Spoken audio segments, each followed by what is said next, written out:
Que o Mestre Jesus nos envolva na sua paz e na sua luz. Nós temos acompanhado as publicações e também diversos comentários a respeito do grande debate que vem se estabelecendo a respeito da legalização do aborto. E muitas pessoas têm conversado comigo de maneira informal, outras até no sentido de buscar uma explicação mais evidente sobre isso e compreender de que maneira a doutrina espírita se posiciona a respeito desse tema tão delicado. E embora seja um tema árido de nós conversarmos, ele tem um ponto crucial, que é a defesa da vida. E a defesa da vida deve ser um fator incondicional para nós. Porque, como eu já disse em outras oportunidades, talvez aqui, o Espiritismo, antes de ser contra o aborto, ele é a favor da vida. Então, sequer ele cogita dessa possibilidade especificamente. E nós, espíritas, devemos ser incondicionalmente a favor da vida.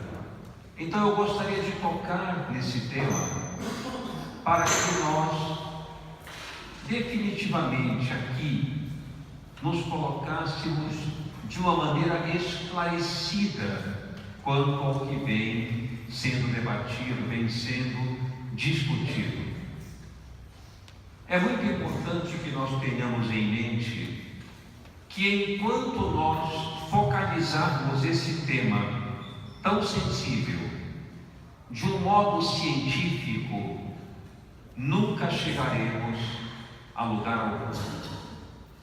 Enquanto nós estudarmos esse tema com base em efeitos biológicos, nós não vamos conseguir chegar a nenhum consenso. Porque os efeitos biológicos dizem respeito a mecanismos de transformação, de modificação da matéria que pairam no materialismo. Então, no materialismo, qualquer coisa pode ser feita, qualquer decisão pode ser tomada, qualquer nível de produção ou destruição pode ser executado. Então não é por esse meio que nós vamos chegar a um consenso. Também não é pelo meio religioso, porque as opiniões são diversas, exatamente quão diversas são as religiões. E é claro que nós devemos respeitar todas e quaisquer opiniões a respeito.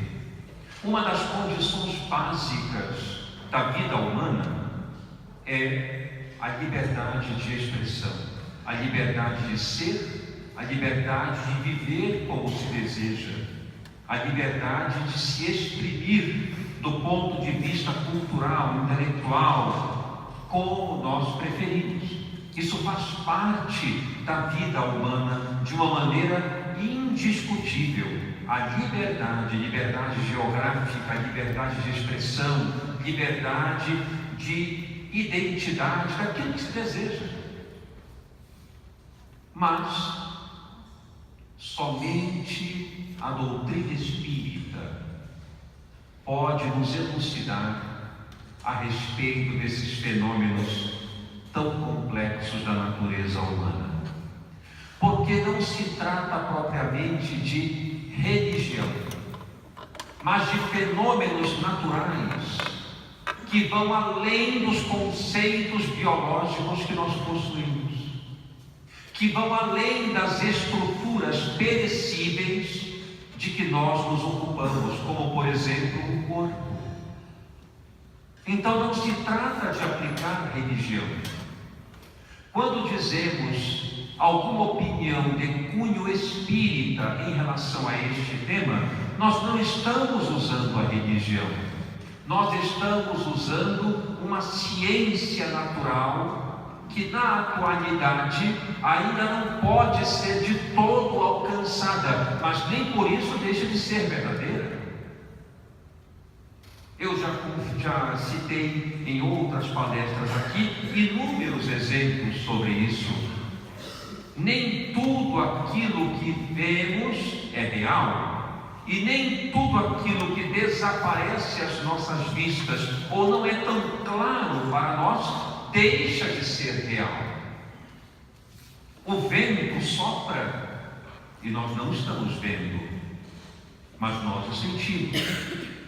Quando espirramos um perfume no ar, sentimos odor, mas não vemos, mas sabemos que aqui estão moléculas circundando pelo espaço, que nós captamos pelo olfato.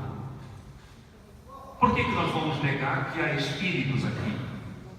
Se nós sabemos que muitos elementos vibram na natureza sem serem percebidos.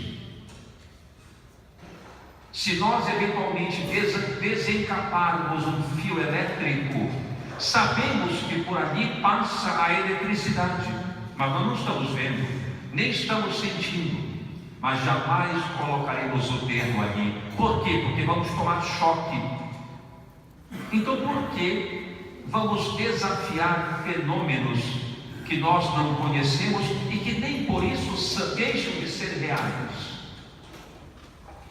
Então não é porque não vemos que vamos descaracterizar como importantes.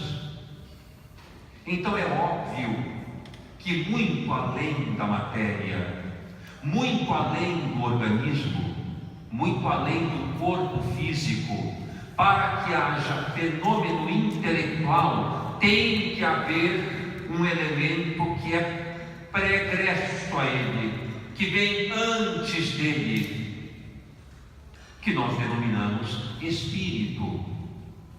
E na questão 344 do Livro dos Espíritos, as entidades respondem a Allan Kardec: o momento em que a alma se une ao corpo é na concepção, e só se consolida no momento do nascimento.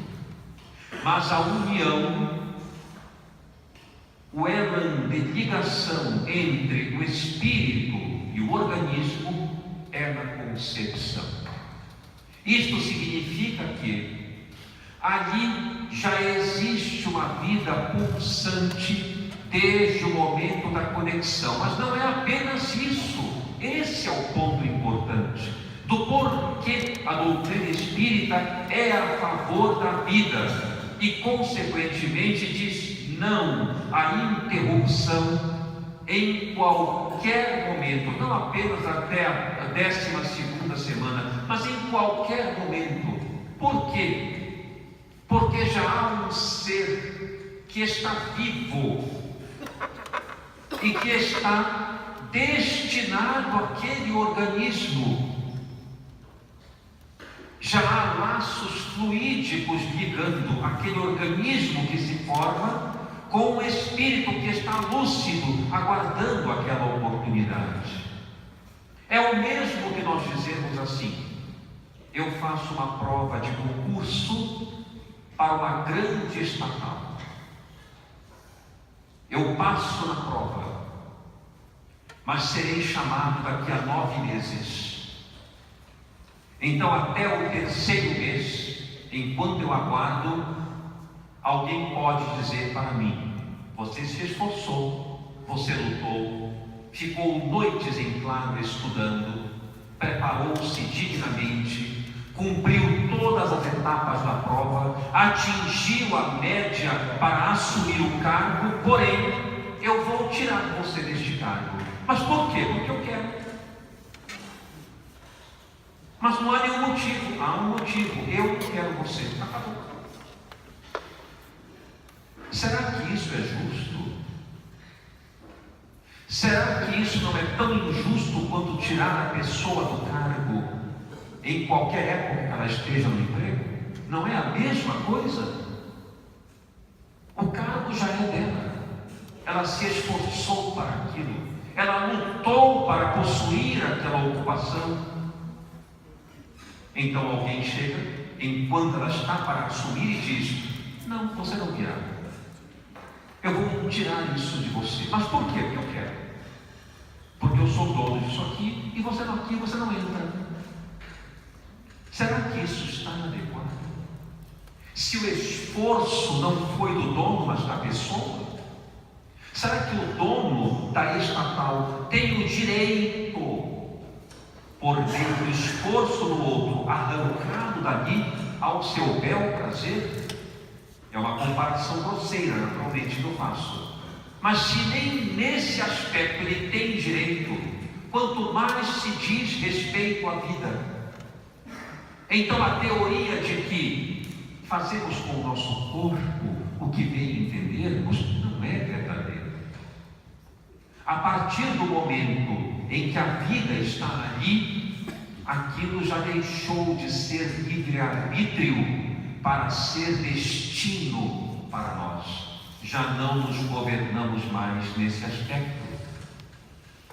Mas somente a doutrina espírita para nos revelar que isso procede porque existe uma causalidade, e esta causalidade se chama espírito, um ser vivo que lutou imensamente para obter aquela oportunidade, muito mais do que se faz para conseguir um cargo. Ele esperou demais, ele se planejou, ele estudou, ele organizou todas as etapas da sua existência. Ele se esforçou para passar por todas aquelas provas difíceis que o aguardam. Está temeroso, está ansioso, está cuidadoso. E alguém chega e diz: não, você não virá para cá. Você não terá direito a uma experiência de evolução, porque eu não quero. Porque eu vou arrancar você. Nós não temos mais esse direito. Quando nós compreendemos isso, tudo muda de figura, tudo muda de situação.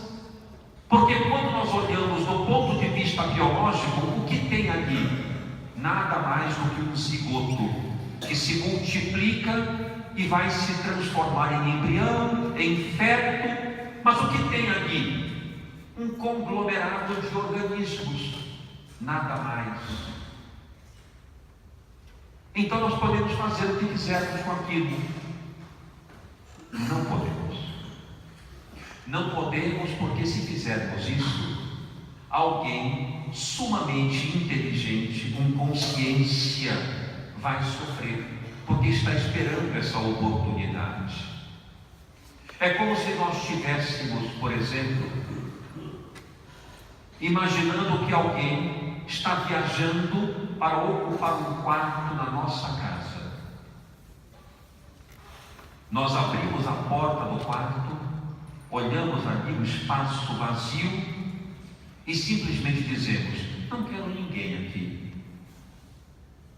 Alguém está vindo para cá? Não sei.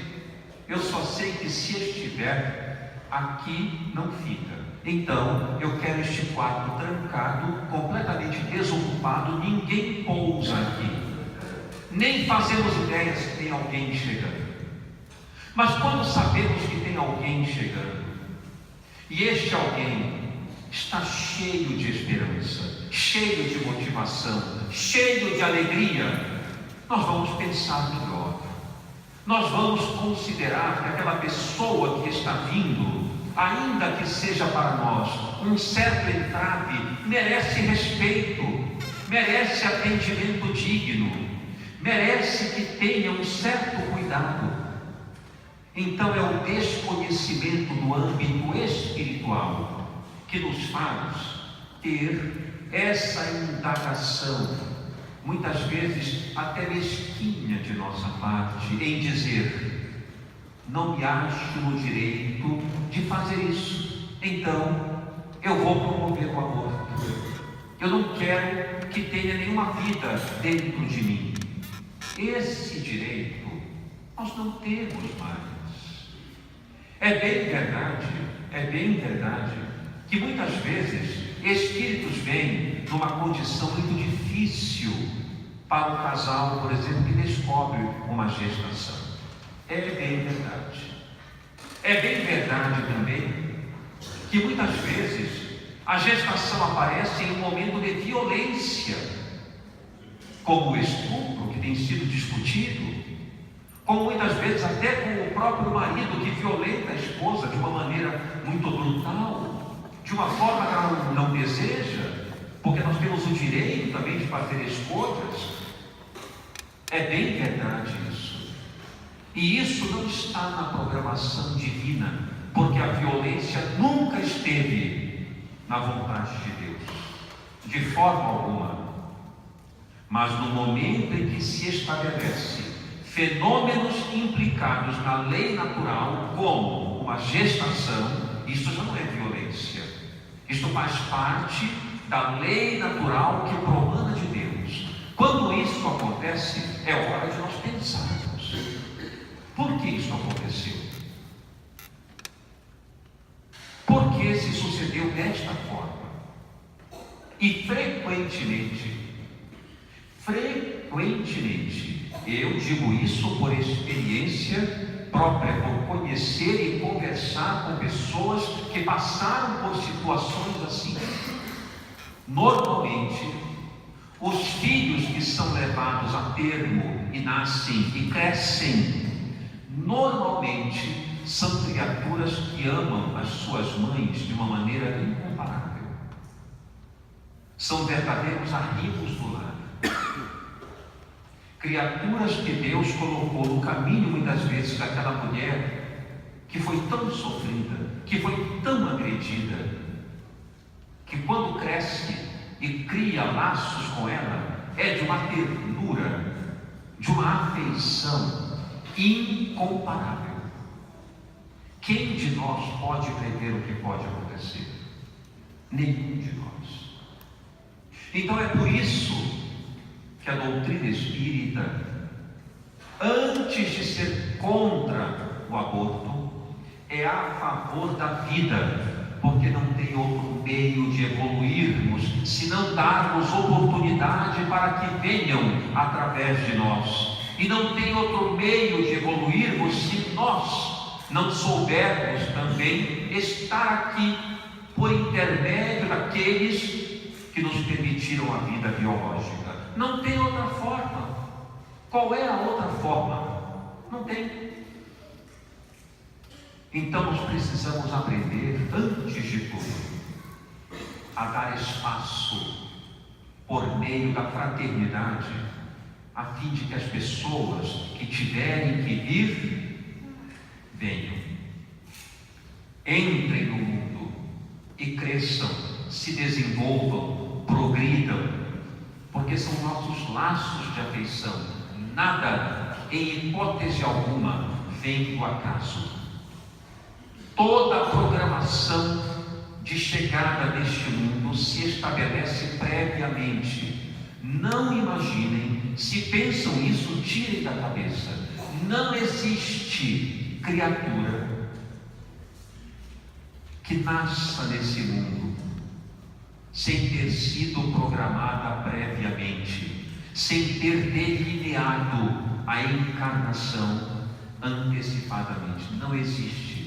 Nenhum de nós aqui, nenhum de nós está aqui sem uma programação. Nenhum de nós. Porque nós somos muito importantes para a vida, para Deus. Somos muito importantes.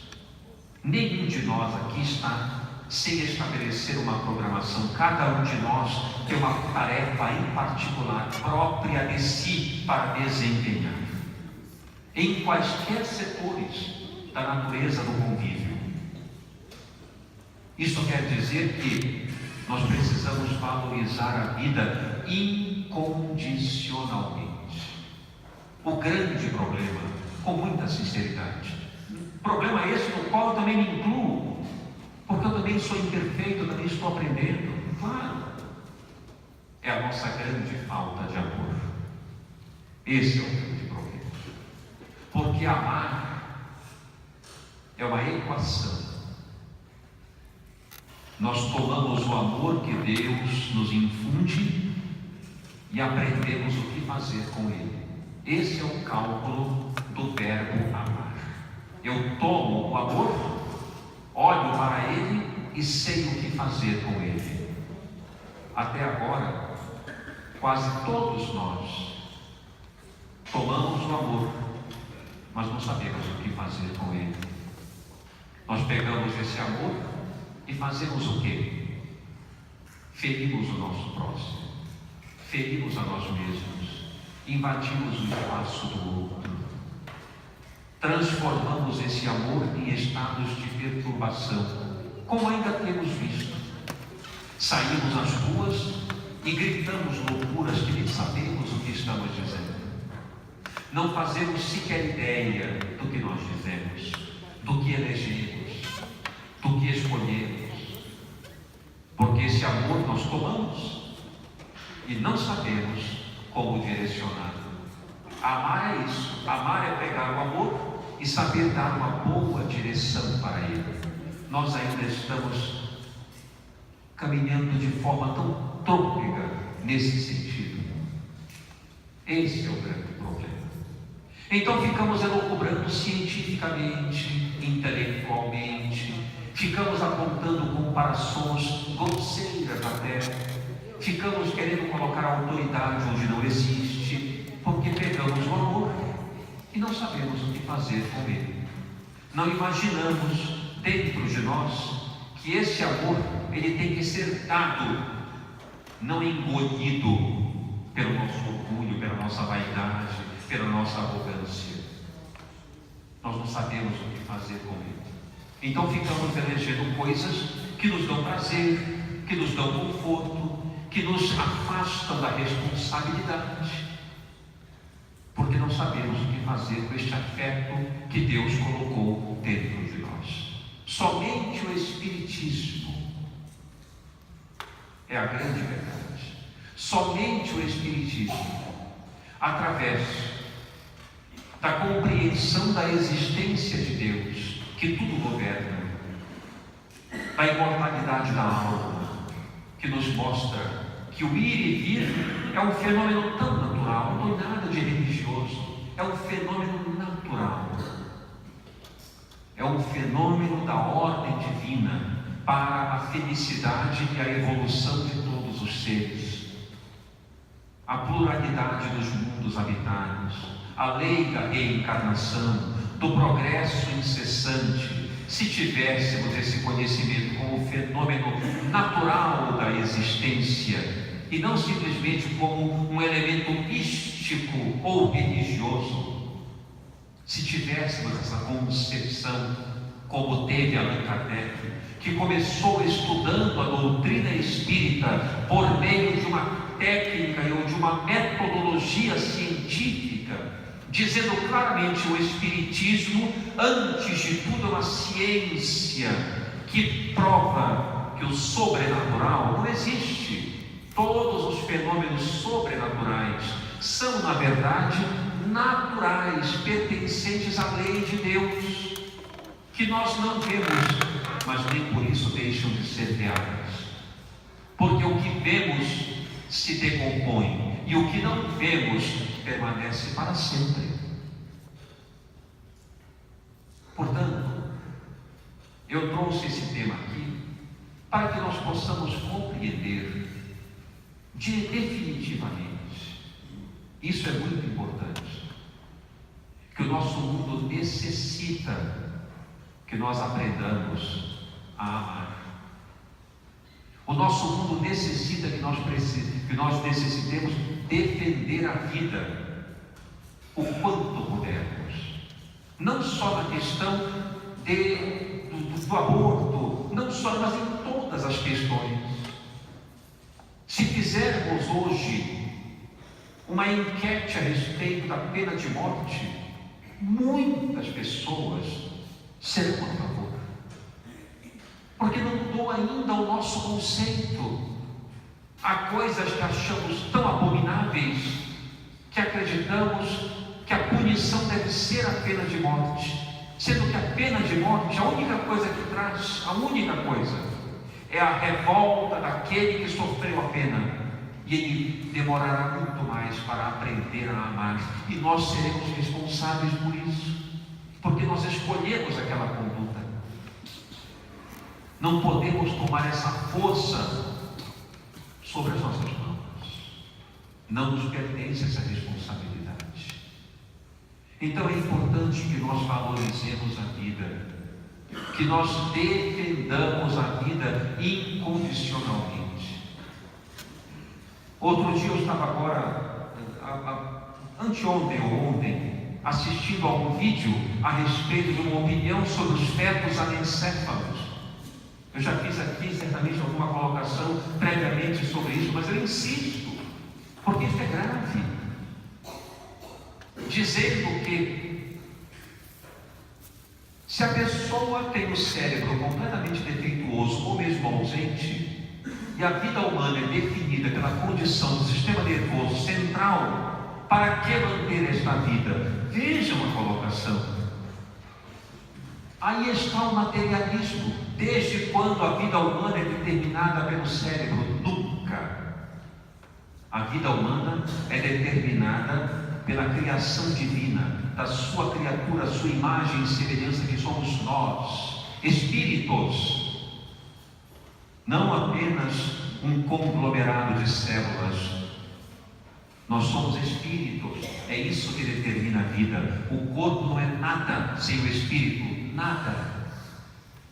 Ele pode se desenvolver como uma verdadeira monstruosidade orgânica, mas dar forma e sair falando, andando sem espírito, nunca isso acontecerá. Porque isso não é da lei. A lei exige a presença espiritual, comandando aquele organismo. Então esses fetos anencefálicos, se não passarem pelo choque biológico, pelo choque da matéria, não poderão recompor o perispírito. Vejam como o Espiritismo traz esse conhecimento importante. Onde se discute mais sobre isso? Em lugar nenhum.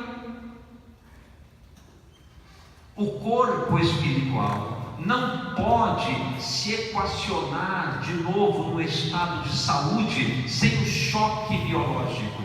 Se nós não dermos oportunidade para estes seres ocuparem um organismo, eles não vão melhorar.